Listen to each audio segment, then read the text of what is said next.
up, y'all? This is AJ. This is Bryce. And we are No Filter Brothers. And we had a question on the table. We had a comment on the table, which kind of, we always want to go a little sexy. And we were talking about the whole thing of what percentage of sex and stuff plays a part of your relationship. And, a lot. And, most people said it was above 60%. The sex is horrible. It's no relationship. We're going to talk about that part of it. Like, what do we like to do as mature men? Is there anything you haven't done? Is there anything you want to do?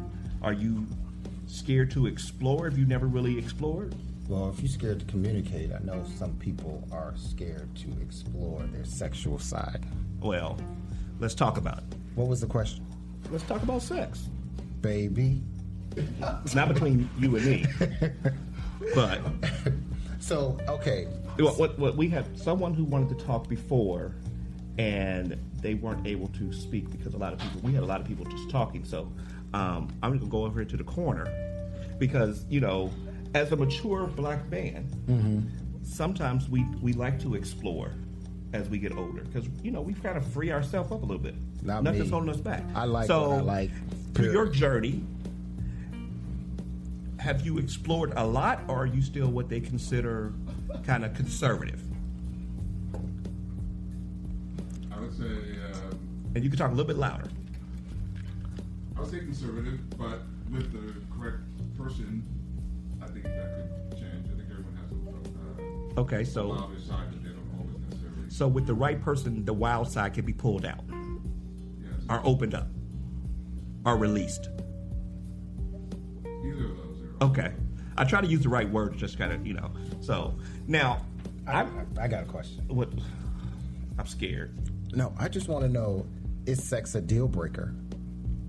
For me, yes. Yes. Like, if you talk to somebody, a suitor, and... Well, there is a thing called bad sex. But no, not even there. You talk about sex, what you like to do, what you don't like to do. Is that a deal breaker for a relationship? It can be. Yeah. Usually it is. Yes.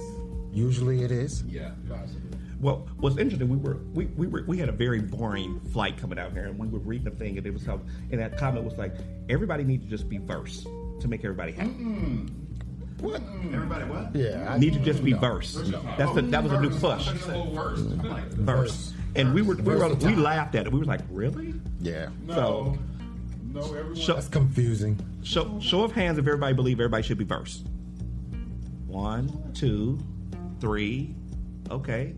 All right. Well, let me just throw it all out there. So then, go ahead. How many bottoms in the house? 1. Who wants to raise their hand? 2. Okay. How many tops? 4, 5. Okay. Put your hands down. How many real tops? 1. Okay. And what do we consider a real top? Because that's a question I always ask people. What's considered a real top? Oh my gosh. I want to be penetrated. I'll do everything. Can they lick it? That. Can they lick your butt? Yeah. Can they put Okay. a finger in? That's not a top. No. Can they stick their tongue in it? Yeah. But I have to be in the mood. Okay. Wait a minute. Somebody said they got to be in the Are mood. you a top? You're a top that has to be in the mood to do what? For them to stick their tongue in my butt. Okay, so you don't necessarily like your ass licked. But Okay. I know individuals that are verse or bottoms that they get pleasure out of doing that to a top. And so if I'm in a relationship with them, I'm prone to be vulnerable at moments to allow them to get that. You're going to oblige them. Well, he's saying he's vulnerable. It's a Christmas gift. It may be Easter, See, I mean- Mother's Day. It's gonna be those type of Mother's Day, events. Easter. The birthday. It's those type of events. So I'm just saying. So okay. So we're saying that a true top is someone who's never been penetrated with a penis. I would say a true top is a person who does not desire penetration. But I'm a top. I've tried it, and I do not like it. Okay. I don't want it again. Oh, I can go the rest of my life and never have that ever again. Okay, we got it. Yeah, maybe you ain't had the right one. yeah. I don't want the right Okay, one. I'm just joking. See, guys, I did a survey. Wait, but I was about to say the song. Paulo, do. I did a survey over the last 5 years to over 500 gay men, 99% gay black men, and I asked them this question. And it was a survey: I know this guy from age of 18 to 50. He was a total bottom. You know, do you think he was a total bottom naturally, or that was a choice? Initially, about 98% said it was a choice. After I explained it to them, about 95% say no, it's not a choice. I'm 55 years old. I started having sex when I was 18. I've been 100% bottom. Okay? Again, that was not a choice. It was a natural way of being. We have our natural ways of being. We also have choices in life. I had a choice to come to Las Vegas. It was a choice. So have you ever topped? Never. My penis has never got hard for a woman's vagina, a man's ass. Wow. As a matter of fact, 3 or 4 occasions, I would be with men who've been having sex or playing around, and a couple of them bent over and showed me their ass, and 3 or 4 occasions, I literally threw up. Literally. Oh, jeez. When I was 5, So you're a 6 years platinum old. bottom. No, and I talked to 16 experts about this. Okay. Okay, and when I was about 5, 6 years old, 3 or 4 occasions, my mother molested me. She literally made me eat a dirty vagina and butt. I had shit all over my face. When I refused to eat a dirty vagina, lick a dirty vagina and butt, she would beat the fuck out of me. Wow. And you know what? That's what I was going to get to. Right. That what you grow up doing. I never have another philosophy. What your first sexual experience is what you end up liking to do. So if your first experience was jacking off is easy for you. Because I talked a lot of I times. had a lot of firsts. If it was if your first sexual experience was having sex, then you like to have penetration sex. If it's being a bottom, whether it was molestation or whatever, that's usually what you like to do. And some of this Where experts are you getting those stats from? I just made that up. Okay, I'm about to say. I don't believe those stats. Okay. Change. All right. And again, Okay. we have our natural ways of Some being. people can It's a change. natural way of being. You have a certain thing that We humans. turns you Well, on. what you enjoy more than You others? pick it, Right. That's just what you like. Okay. All right. That's like nature versus natural. Yeah. Okay. Yeah, Well, there I you mean, go. just as he said, no, I tried it, but I did not like it, and I could go the rest of my life without doing it again. There are people who say, oh, I've tried it, and I liked it, and I want to keep doing it for the rest of my life, and I want to do that again. Right. Exactly. Yeah. Yep. Okay. So again, you all think I chose to be a total bottom? No, you're circumstantial. To Yeah, me. you had a My book is going to situation. explain in great details. My second book is called We Are One. It deals with racism, discrimination, other social problems, issues, and concerns to hopefully motivate, encourage, and educate people to learn, respect themselves, and respect other people, despite other people's differences. Differences includes religious beliefs, sexuality, race, and over the last 4.5, almost 5 years, I interviewed 1,500 and about 40 straight people. I asked them a survey question, which was voluntary and confidential. The question was to them is this: is being gay a choice as the natural? Initially, 94% say that being gay is a choice. Yeah. As I explained to them, gave them scenarios. They don't know. 91% say no, it's not a choice. And when I gave those scenarios, they were shocked. Yeah. Okay. And So since I've been pretty in Las normal. Vegas, I interviewed 3 straight people. That's like educating people. It's about Yeah. educating people. Yeah. now, since we were talking about far as being single, is that a problem when Yes. you're Well, that's what I was going to say. when you're trying, like when you're talking to someone, when you meet someone, you're attracted to someone, find out sexually you're not going to be compatible because you're going to be having a sword fight. Yeah. So, Most possibly. and do you just stop that relationship or what?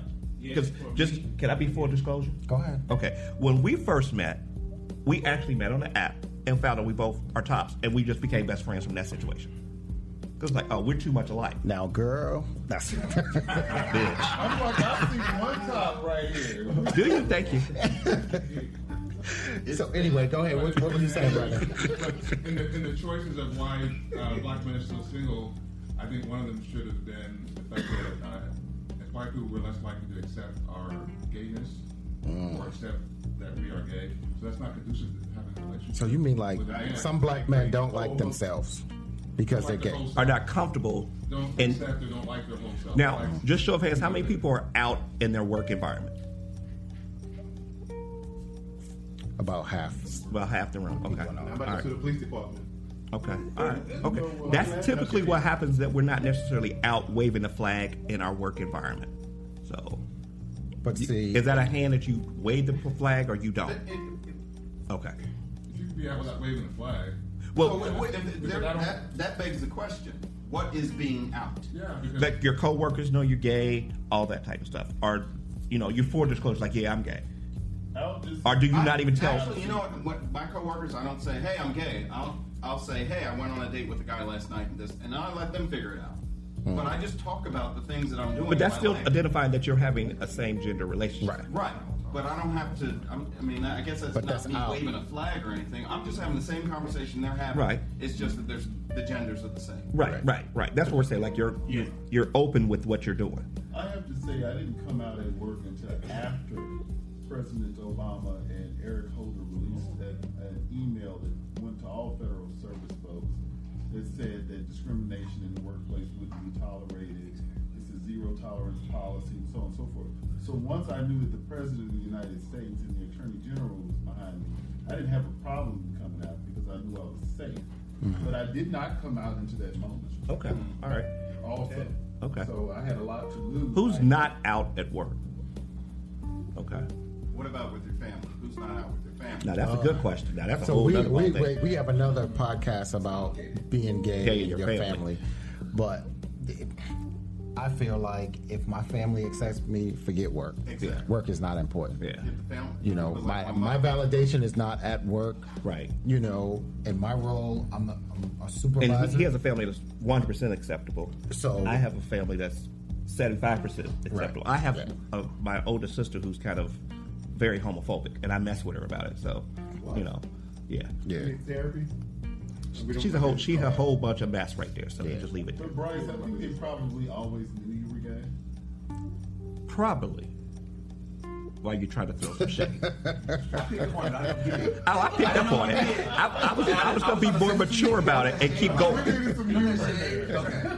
He threw it. But you know, they always say your mom always knows. Yeah. They always say your mom always Yeah. knows. So in our other podcast, we mentioned that mothers always know. Yeah. They see you playing with dolls. They see you painting your fingernails. They see you wearing something that you shouldn't necessarily be wearing because of your gender. So moms see it, and they know it. That wasn't my story. It was. I was a stage person. You still dressed up. I didn't dress up in no dress. Stage What you like dress up La in? Contra Falls stage. No. Or a lesbian. Yes. Oh. Yes. So drama. Give me a spotlight and a microphone. I'm ready to go. You got a microphone on. We turn one light. But you know. So we screwed a bunch of bulbs. That's at 12:45 with a Do fee. you all talk about being gay as a sin according to Christianity? We have done that We podcast. in the talked past. about that one too. Yeah. We had several pastors on our podcast. We did. About that. And that's Filter No Filter Brothers. You can look that up. I think it's season 2. Yeah, So definitely. that was a very interesting how you deal with that and how someone who is actually a lesbian, who's a minister, who ministers to, she has I guess it's a non-denomination, accept everyone congregation. Yeah. So But the church shaming is real. very much so. You know, and we talked about that. And how Now- we go every Sunday, we pay our tithes, and you still get bashed in church. How many people have sex with a pastor? And that's another Yeah, whole Christian people time. love me. My second book, y'all gonna hate me. Your hands up for that? Yeah, I just want to say really quick. I once ended a relationship simply because I didn't have a problem with the particular denomination he was in. I won't say it because we're on the air. But the particular denomination wanted us to come to the church and be quiet and pretend as if we were just quote unquote friends.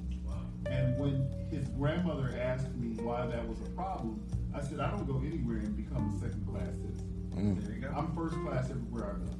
So if I can't be treated like everybody else in this room, then I don't belong in that room. Come on now. Okay. So I go to rooms in which I'm a first class person. Right. So when it comes down to your religious beliefs or religious practices, I think one of the things that same-gender loving persons need to understand is that you need to require that room to treat you as a first-rate person.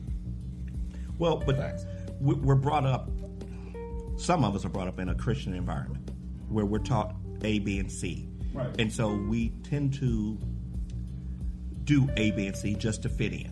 Right. And when we outside of that, we don't want to be shunned away. So we all know most black churches, if you have a choir director, most of the time they're probably going to be gay. And I went to a church where I was very active in my church, and I had a very loving pastor. And even later on, he was like, I have a nephew I want to introduce you to. So it was like, it got to that point. So he's very open about it.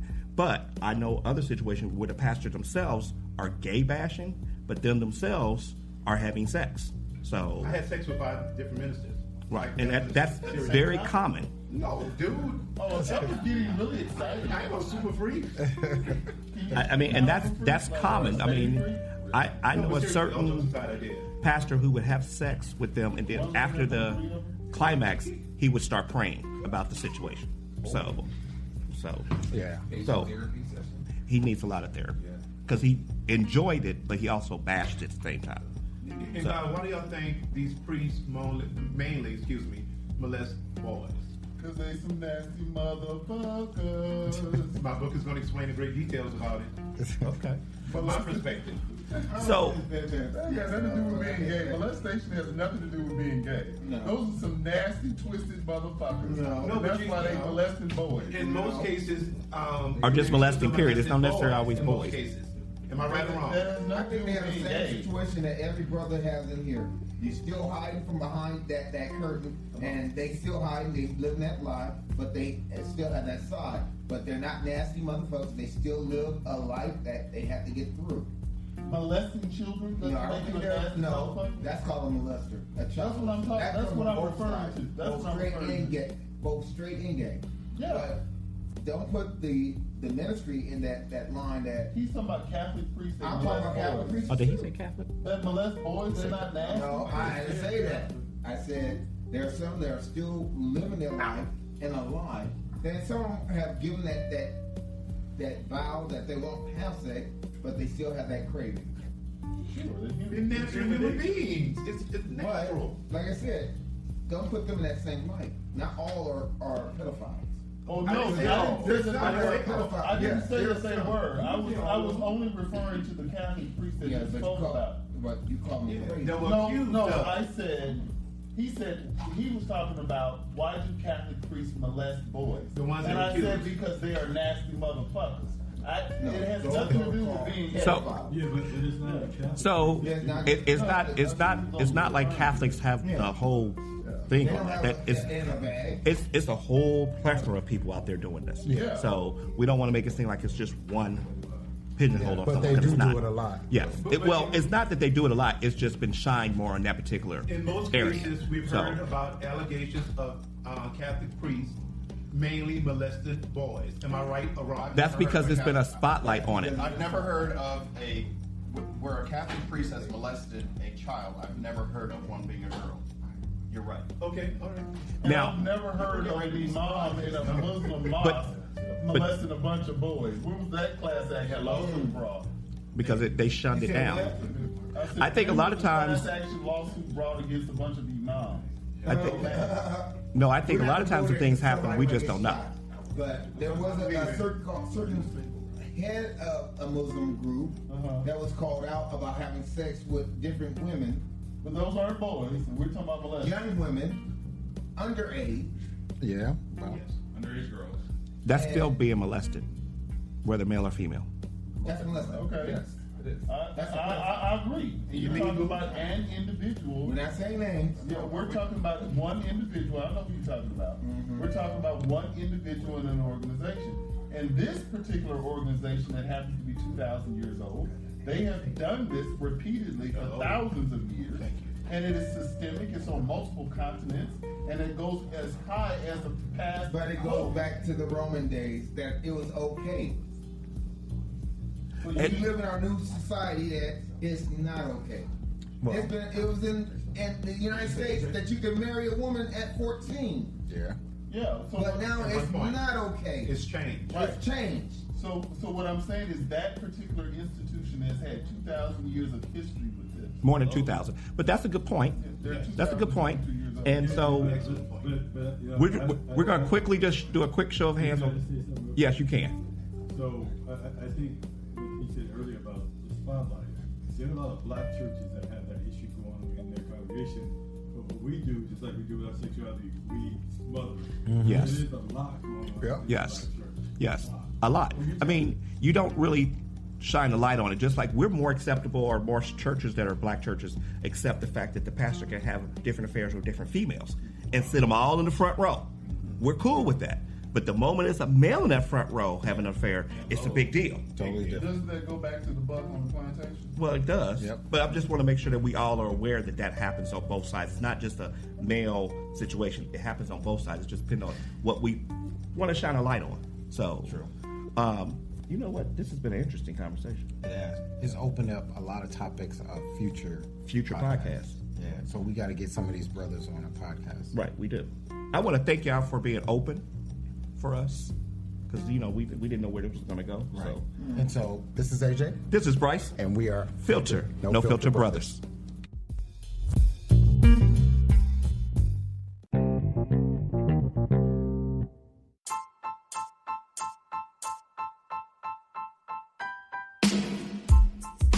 Hey everyone, this is Bryce from Filter No Filter Brothers with some information. If you haven't heard about Anchor, it's the easiest way to make a podcast. Let me explain the details. It's free.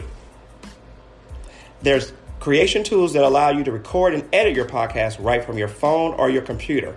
Anchor will also distribute your podcast for you, so it can be heard on Spotify, Apple Podcasts, and many more. And make money from your podcast with no minimum listenership. It's everything you need in one spot to make a podcast. Download the free Anchor app and go to anchor.fm to get started.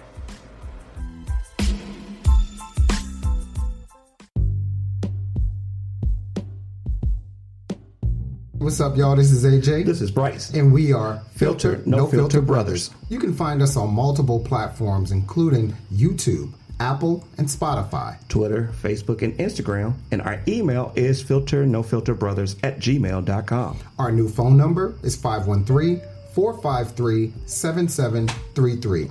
Check us out.